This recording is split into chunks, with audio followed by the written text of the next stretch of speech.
L'espace a toujours fasciné les gens lorsqu'ils observent le ciel. Les scientifiques et les philosophes se sont interrogés sur les questions les plus profondes de la vie. Que serait-ce d'aller dans des galaxies lointaines et, plus important encore, quel genre de vie pourrait y exister? L'espace n'est que l'espace, sa taille est absurde. Il faudrait des années pour atteindre notre étoile voisine la plus proche, même si nous pouvions voyager à la vitesse limite de l'univers. Nous disposons au moins de science-fiction comme Star Trek pour tester l'imagination humaine, même si nous n'avons pas encore trouvé de réponse à ces problèmes. Mais aujourd'hui, grâce au système d'alerte de la NASA, la limite finale pourrait être à notre portée. Puisque rien ne peut se déplacer plus vite que la vitesse de la lumière, c'est la vitesse la plus rapide jamais atteinte. La lumière peut atteindre la Lune depuis la Terre en un peu plus d'une seconde grâce à sa vitesse de 300 000 km par seconde. En moins d'un clin d'œil, la lumière peut voyager de Los Angeles à New York. Proxima Centauri est l'étoile la plus proche de la Terre, séparée de 4,25 années-lumière. La sonde solaire Parker, actuellement en orbite, est le vaisseau spatial le plus rapide et atteint une vitesse maximale de 450 000 mètres par heure. À cette vitesse, vous pourriez vous rendre de Los Angeles à New York en seulement 20 secondes. Mais il faudrait environ 6633 ans à la sonde solaire pour atteindre le système solaire voisin le plus proche de la Terre. Pourquoi ne pouvons-nous pas utiliser des fusées conventionnelles? Les fusées conventionnelles sont inefficaces car trop lentes pour voyager entre les étoiles. Les distances dans l'espace sont énormes et les fusées conventionnelles ne peuvent pas atteindre des vitesses suffisamment élevées pour permettre un voyage interstellaire pratique. Les engins spatiaux, comme les navettes spatiales et les sondes voyagées, sont limités par leur vitesse actuelle, qui est très lente par rapport à celle nécessaire pour atteindre d'autres étoiles. Même la sonde New Horizons, qui s'est rendue sur Pluton, mettrait des dizaines de milliers d'années pour atteindre le système Alpha Centauri si elle était pointée dans cette direction. Les voyages plus rapides que la lumière, qui seraient nécessaires pour faciliter les voyages interstellaires, ne sont actuellement possibles que dans la science-fiction avec des concepts tels que les trous de verre et la technologie de distorsion. Les scénaristes de Star Trek ont rencontré des problèmes pour développer la série en raison de sa nature d'opéra spatial. Ils voulaient éviter de rendre la série ennuyeuse ou conventionnelle. Ils devaient donc trouver une manière dramatique de transporter les personnages à travers l'univers tout en conservant une certaine fidélité à la physique. Le plus grand défi était l'énorme distance entre les galaxies, qui, même à la vitesse de la lumière, prendrait des centaines, voire des milliers d'années à parcourir. La solution est venue avec l'introduction de la vitesse de distorsion, qui permettait des déplacements plus rapides que la lumière. Pour justifier cela, la troisième loi du mouvement de Newton a été utilisée, selon laquelle il y a une réaction égale et opposée à chaque action. Cette loi expliquait comment un navire pouvait se déplacer à des vitesses aussi extrêmes.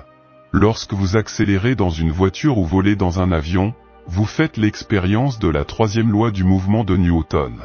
Vous ressentez une pression sur votre siège lorsque le véhicule bouge et vous pousse contre le siège.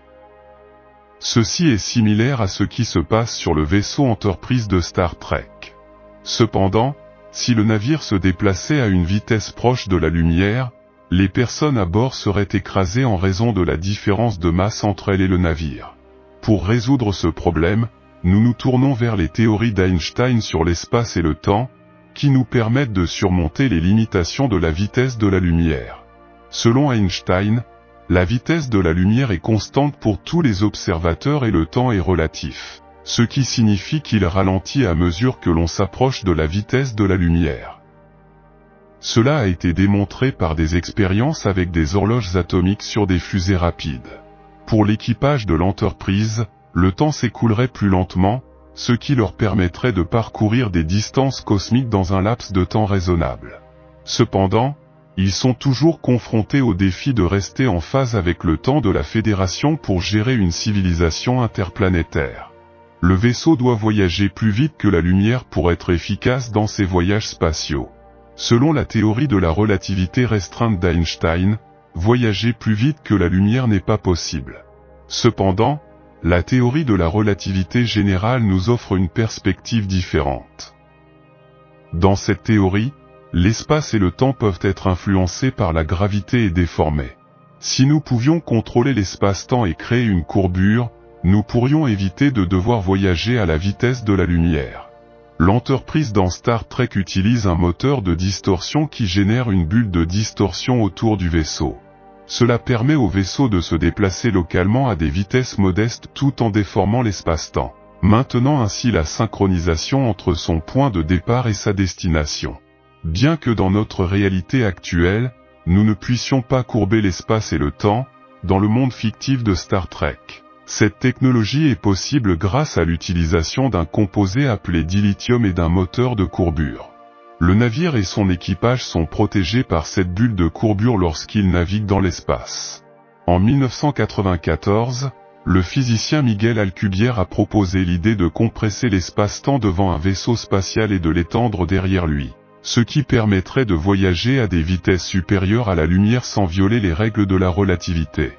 Cependant, cette théorie présente une limite importante, elle nécessite une énergie ou une masse négative. La masse négative est hypothétique et n'a pas été observée, la seule option serait donc l'énergie négative. Pour qu'un entraînement de distorsion fonctionne, une quantité massive d'énergie négative serait nécessaire. Alcubierre a estimé qu'il faudrait la masse de l'ensemble de l'univers observable pour créer une bulle de 100 mètres à l'aide de son moteur de distorsion. Par la suite, le scientifique Chris Van den Broek a démontré en 1999 qu'il était possible de réduire considérablement les besoins énergétiques en augmentant le volume à l'intérieur de la bulle tout en maintenant une surface constante, mais cela serait encore bien plus que ce que notre technologie actuelle permet. Dans des recherches récentes, des méthodes ont été proposées pour rapprocher les moteurs de distorsion de la réalité dans un environnement futuriste. De plus, l'ingénieur de la NASA, David Burns, a développé une conception pour un moteur qui, selon lui, pourrait atteindre des vitesses allant jusqu'à 99% de la vitesse de la lumière sans utiliser de carburant. Burns utilise une expérience de pensée avec une boîte, un poids et des ressorts pour démontrer son idée. Bien qu'il existe des limites dues au principe de conservation de l'impulsion et à la relativité restreinte, il existe une possibilité d'obtenir une impulsion en utilisant des ions au lieu d'un poids en mouvement. Ces progrès démontrent le potentiel de l'ingéniosité humaine pour surmonter des obstacles apparemment insurmontables à l'avenir. Le moteur hélicoïdal Burns est une conception élargie en forme de ressort qui accélère les ions dans une boucle pour produire une poussée. Bien que l'idée soit impressionnante, elle présente d'importants défis pratiques. La conception hélicoïdale nécessiterait une taille considérable de 656 pieds de long et 40 pieds de diamètre, et une grande quantité d'énergie serait nécessaire pour obtenir une poussée significative. Bien que le processus soit inefficace, dans le vide de l'espace, il pourrait fonctionner si suffisamment de temps et d'énergie étaient disponibles. Bien que tout le monde ne partage pas la vision de Burns, de nombreuses personnes sont intéressées à voyager vers d'autres étoiles. Même si atteindre cet objectif peut être difficile, ignorer toutes les options garantit que cela sera impossible. Comme le dit le proverbe, 100% des tirs non tentés sont manqués. Le moteur hélicoïdal de David Burns constitue une avancée majeure dans l'exploration spatiale. Bien qu'il soit principalement théorique et confronté à des défis pratiques, il pourrait s'avérer crucial pour percer les secrets de l'univers et ouvrir de nouvelles possibilités d'exploration. Même si nous ne disposons pas actuellement de plans détaillés pour construire un moteur fonctionnel, l'avenir reste prometteur. La créativité et la persévérance nous permettront de continuer à repousser les limites du vol spatial et de découvrir de nouvelles frontières. Des trous de verre, prenant des raccourcis à travers l'espace. Les trous de verre, raccourcis théoriques reliant des régions lointaines de l'univers, sont postulés sur l'autoroute cosmique. Ces tunnels pourraient permettre des voyages interstellaires et intergalactiques sans dépasser la vitesse de la lumière. Les trous de verre proviendraient de la courbure de l'espace-temps selon les équations de la relativité générale. Ces trous seraient comme des ponts dans la 4e dimension, reliant des points dans un espace tridimensionnel. Bien que de notre point de vue, cela ressemble à un saut instantané, dans l'espace-temps, il ne dépasserait pas la vitesse de la lumière. Cependant, la stabilité des trous de verre pose des problèmes. Les naturels seraient instables et s'effondreraient rapidement. Maintenir un trou de verre ouvert nécessiterait de la matière exotique aux propriétés inhabituelles, dont l'existence n'est pas encore prouvée. Créer un trou de verre nécessiterait de manipuler des singularités et de gérer la gravité quantique, encore mal comprise. Les parcourir serait également un défi, car ils pourraient conduire à des lieux ou des époques très différents et même à des univers différents s'il en existe plusieurs. Il existe des risques lors de la traversée d'un trou de verre, comme la possibilité de retour d'informations et de destruction du trou et des objets qui le traversent. Malgré les défis, la recherche sur les trous de verre se poursuit, car ils offrent des possibilités de voyage fascinantes et la possibilité d'unir la relativité générale à la mécanique quantique, ce qui nous aiderait à mieux comprendre l'univers dans son ensemble. Intrication quantique. L'intrication quantique est un phénomène fascinant de la mécanique quantique qui permet une connexion instantanée entre les particules, quelle que soit la distance qui les sépare. Bien qu'il semble défier la vitesse de la lumière, son utilisation pour des déplacements ou des communications plus rapides se heurte à des obstacles importants. L'intrication quantique a été vérifiée expérimentalement et constitue une partie établie de la théorie quantique. Bien que la possibilité d'utiliser l'intrication pour la communication instantanée ou la téléportation quantique ait été évoquée, il existe d'importantes limites. Premièrement, l'intrication ne permet pas le transfert d'informations classiques, puisque les états quantiques intriqués ne sont pas lisibles tant qu'ils n'ont pas été mesurés, et les résultats semblent aléatoires.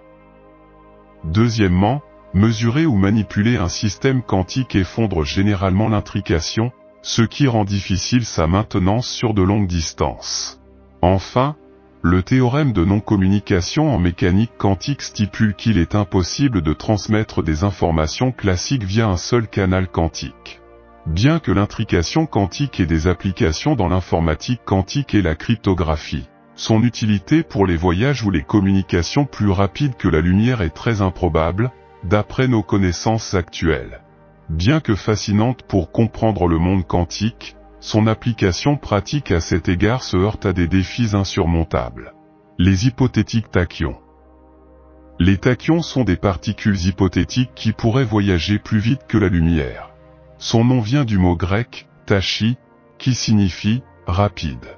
Selon la relativité restreinte et la théorie quantique des champs, les tachyons ont des propriétés particulières. Contrairement aux particules normales appelées bradyons, qui nécessiteraient une énergie infinie pour atteindre la vitesse de la lumière, les tachyons auraient besoin d'une énergie infinie pour ralentir jusqu'à la vitesse de la lumière. C'est qu'on leur attribue une masse imaginaire ou négative. Les tachyons ont des comportements opposés aux particules normales. Ils accélèrent lorsqu'ils perdent de l'énergie et semblent vivre le temps à l'envers de notre point de vue. Cependant, son existence soulève des complications et des paradoxes, comme la violation de la causalité.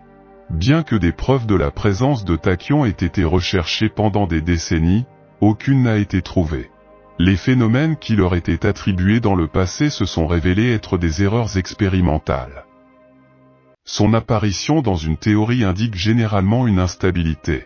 En bref, les tachyons sont spéculatifs et il n'existe pas de consensus sur leur existence parmi les physiciens.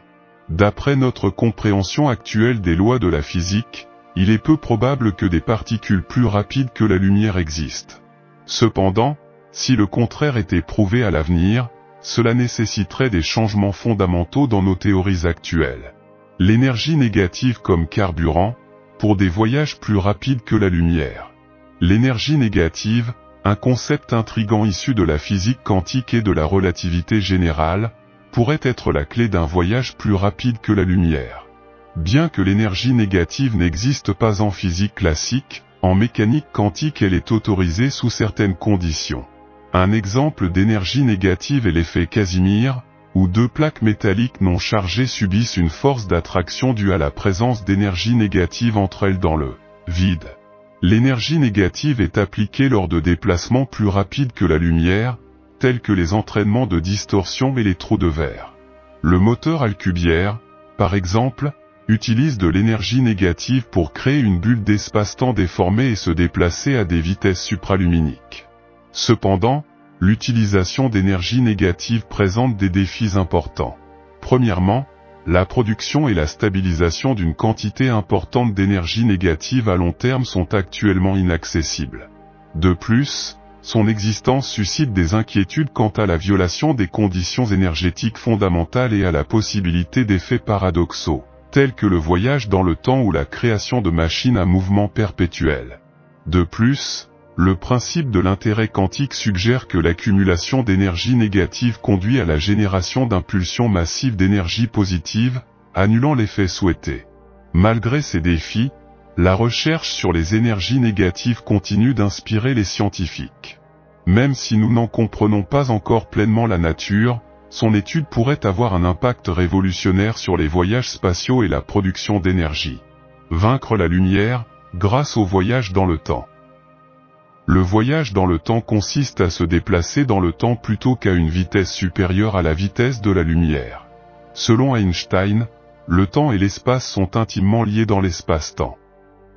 La gravité courbe l'espace-temps et affecte la trajectoire des objets et l'écoulement du temps. Voyager vers le futur serait théoriquement possible en approchant la vitesse de la lumière ou des objets massifs, ralentissant ainsi le temps du voyageur. Cependant, voyager dans le passé est plus complexe et nécessiterait des courbes temporelles plus abruptes. Certaines solutions aux équations d'Einstein suggèrent la possibilité d'un voyage dans le passé, mais ces solutions sont spécifiques et nécessitent des conditions particulières. De plus, les voyages vers le passé présentent des problèmes tels que des violations de la causalité et des paradoxes. Certains physiciens proposent que la mécanique quantique et le principe d'autocohérence de Novikov pourraient éviter ces paradoxes, mais cela reste spéculatif et de nombreux physiciens sont sceptiques. Une théorie de la gravité quantique devrait apporter des réponses plus claires sur la faisabilité du voyage dans le temps. Le concept de voyage dans le temps soulève des questions fascinantes sur la réalité, la causalité et la nature du temps d'un point de vue scientifique et philosophique. Mais depuis aussi longtemps que nous étudions la science et l'histoire de notre univers, le Big Bang est l'explication de tout. Des centaines d'études et des milliers de scientifiques ont travaillé sur ces recherches et, selon les données, le Big Bang est la principale théorie expliquant la formation de l'univers. On pensait que l'énergie sombre était la plus grande source d'énergie, même plus grande que les galaxies. L'énergie noire est la force antigravitationnelle qui crée l'expansion de l'univers. Mais la science d'aujourd'hui est très différente de ce qu'elle était auparavant, et les progrès technologiques donnent naissance à de nouvelles théories. Nous réalisons souvent que des choses que nous croyions vraies à 100% sont loin de l'être, eh bien, cela vient de se reproduire. Les images capturées par le télescope James Webb de nouvelles galaxies sont impressionnantes, mais pour les scientifiques, elles sont surprenantes et stimulantes. Ces galaxies sont plus petites, plus molles, plus anciennes et plus nombreuses que prévu, provoquant la panique parmi elles. Ces images contredisent directement l'hypothèse du Big Bang, considérée comme une vérité incontestable. Les galaxies observées sont beaucoup plus petites que prévu pour un univers en expansion, et leur douceur et leur âge défient également les attentes. De plus, le nombre de galaxies observées est bien plus important que prévu, ce qui soulève des questions sur l'exactitude de l'hypothèse du Big Bang.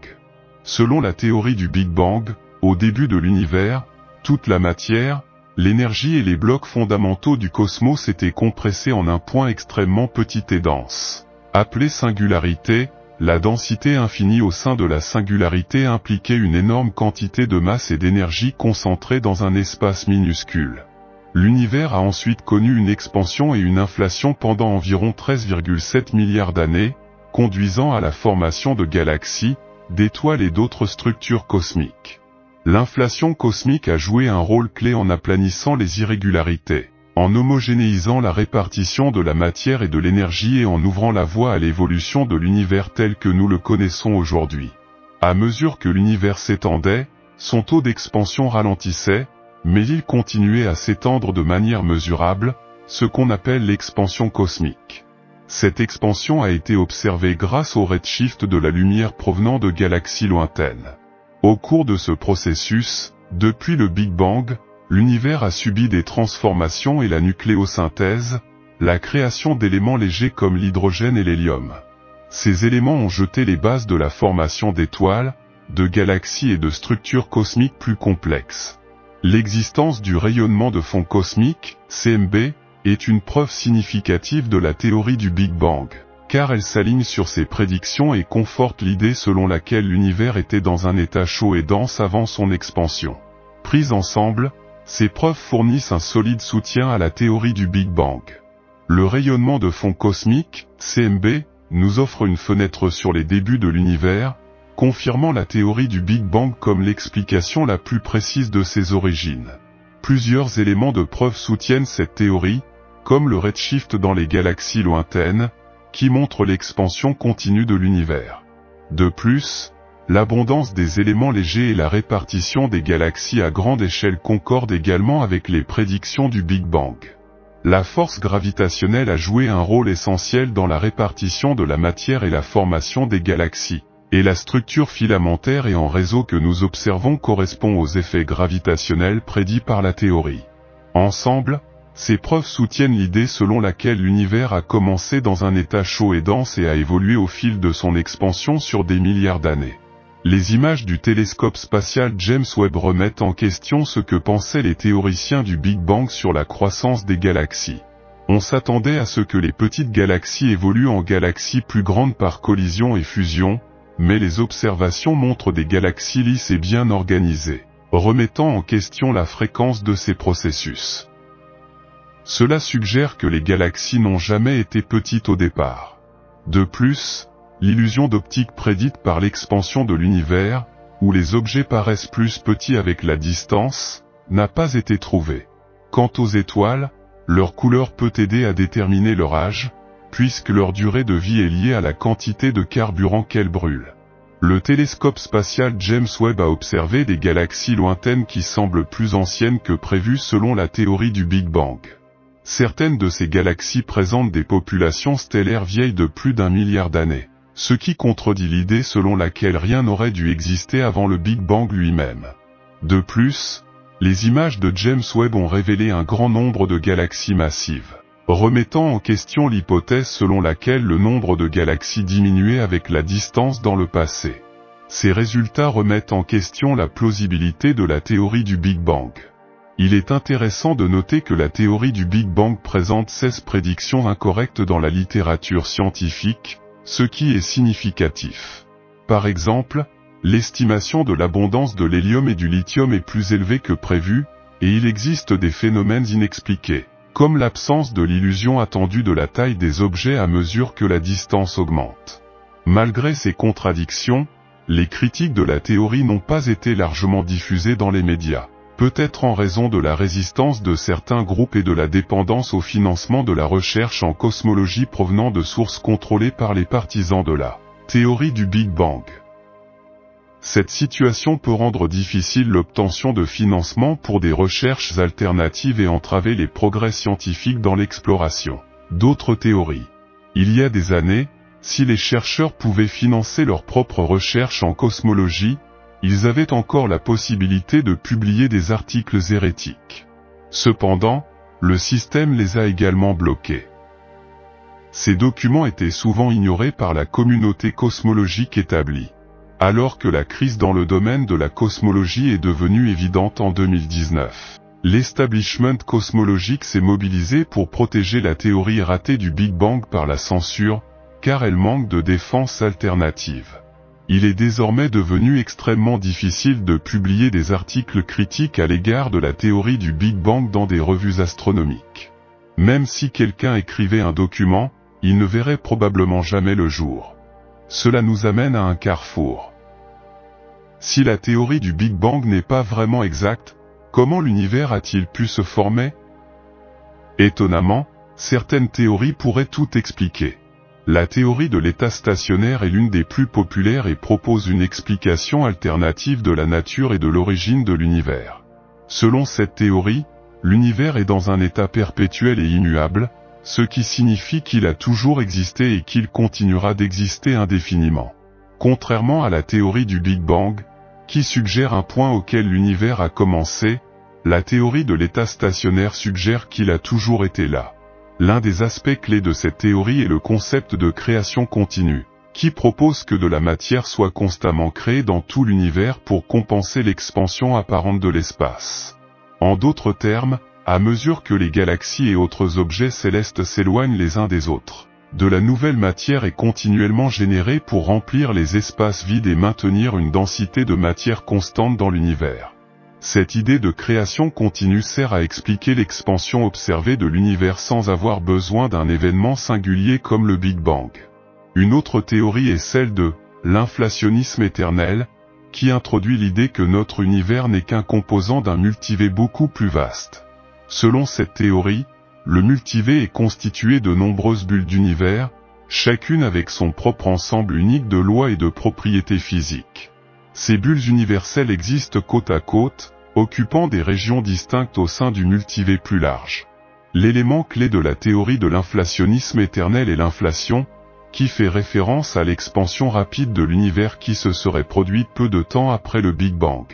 Dans cette théorie, l'inflation n'est pas un événement unique limité aux premières étapes de l'existence de notre univers, mais plutôt un processus continu qui continue de se dérouler dans des régions spécifiques du multivers. Pendant les périodes d'inflation, certaines régions du multivers connaissent une expansion rapide et exponentielle, conduisant à la création de nouvelles bulles universelles au sein de ces régions. Chaque univers nouvellement formé au sein du multivers possède ses propres lois physiques, constantes et propriétés distinctes, ce qui donne lieu à une vaste collection d'univers divers. Il existe également le modèle de l'univers cyclique, qui propose un modèle dans lequel l'univers traverse une série de cycles répétitifs.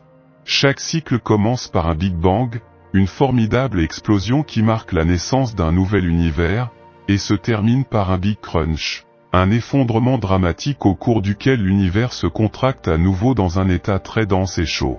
Dans ce modèle, l'univers passe par une phase d'expansion après le Big Bang initial.